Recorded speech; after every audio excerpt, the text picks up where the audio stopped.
Oggi voglio parlarti di una delle idee più potenti che puoi applicare alla tua crescita come content creator, ovvero il mindset di crescita. Non preoccuparti, se non hai mai sentito questo termine, non c'è problema, te lo spiego subito. Prima però ti dico che mindset è una parola inglese che sta a indicare approccio mentale. Il mindset di crescita è un concetto che Carol Dweck, una psicologa americana, ha esplorato nel suo libro dal titolo Mindset, la nuova psicologia del successo.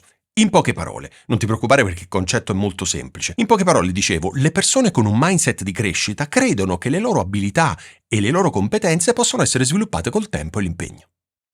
Al contrario, invece, chi ha un mindset statico pensa che le proprie abilità siano statiche e fisse e che se non sei bravo in qualcosa semplicemente non lo sarai mai. Ora, come puoi applicare tutto quello che ti sto raccontando al tuo percorso di creazione di podcast e video? Mettiti comodo e lo scoprirai subito. Prima di tutto, però, vediamo come puoi capire se tu hai un mindset di crescita o un mindset statico.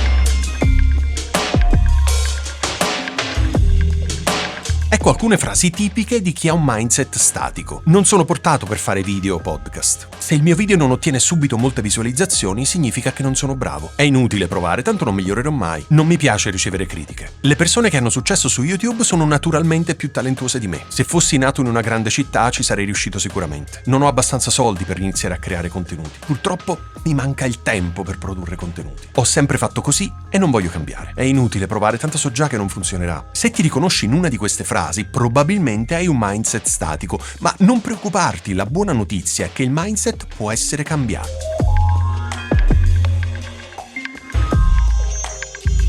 Chi invece ha un mindset di crescita tende a usare frasi come queste. Non sono ancora bravo a fare video podcast, ma posso migliorare con la pratica. Ogni errore è un'opportunità per imparare. Se qualcuno riesce ad avere successo su YouTube, posso farcela anch'io col giusto impegno. I feedback, anche quelli negativi, sono utili per crescere. Posso sempre apprendere nuove tecniche e diventare migliore. Se ti ritrovi in queste frasi, significa che stai già adottando un approccio orientato alla crescita.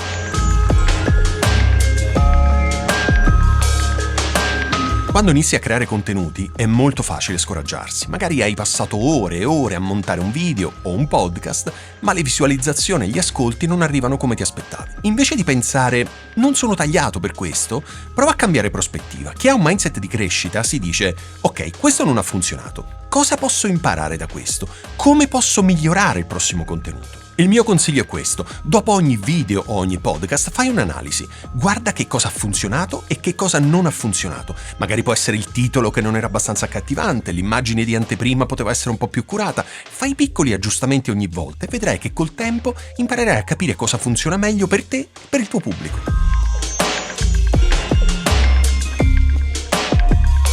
Sappiamo tutti che il mondo della creazione di contenuti audio e video è molto competitivo. Ci sono tantissimi creatori di contenuti che hanno addirittura milioni di iscritti, ma invece di sentirti scoraggiato, usa il loro successo come ispirazione. Chi ha un mindset di crescita non vede il successo degli altri come una minaccia, ma come un'opportunità per imparare. Il mio consiglio è questo: trova 2-3 creator che ammiri davvero e studia il loro modo di lavorare. Che cosa fanno bene? Cosa puoi adattare al tuo stile? Ma ricorda, non devi copiare, devi prendere ispirazione e rendere il tutto unico, autentico e soprattutto aderente al tuo stile.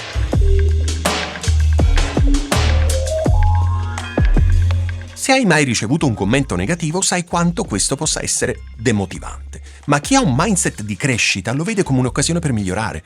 Carol Dweck nel suo libro parla molto del potere del feedback. Anche se può far male all'inizio, prova a guardare oltre e chiederti: c'è qualcosa di utile in quello che mi è stato detto? Il mio consiglio è: quando ricevi feedback, positivo o negativo che sia, annota sempre le critiche costruttive. Magari il pubblico ti dice che il tuo audio è un po' basso o che il montaggio è troppo veloce. Insomma, usa questi suggerimenti per migliorare i tuoi contenuti.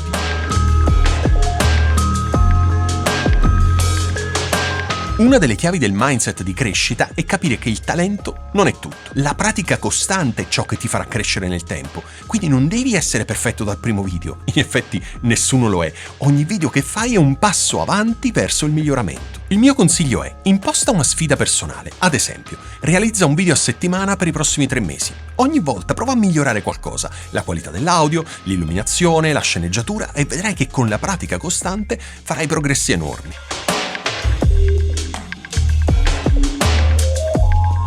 Chi Chi ha un mindset di crescita è sempre curioso, sempre pronto ad apprendere cose nuove, quindi non smettere mai di cercare nuovi modi per migliorare i tuoi video, che si tratta di tecniche di editing, strategie di storytelling o qualsiasi altra cosa. Il mio consiglio è: dedica almeno un'ora a settimana alla formazione. Puoi seguire tutorial su YouTube, leggere articoli, leggere libri, ascoltare podcast, insomma, qualsiasi cosa possa essere utile per migliorare i tuoi contenuti.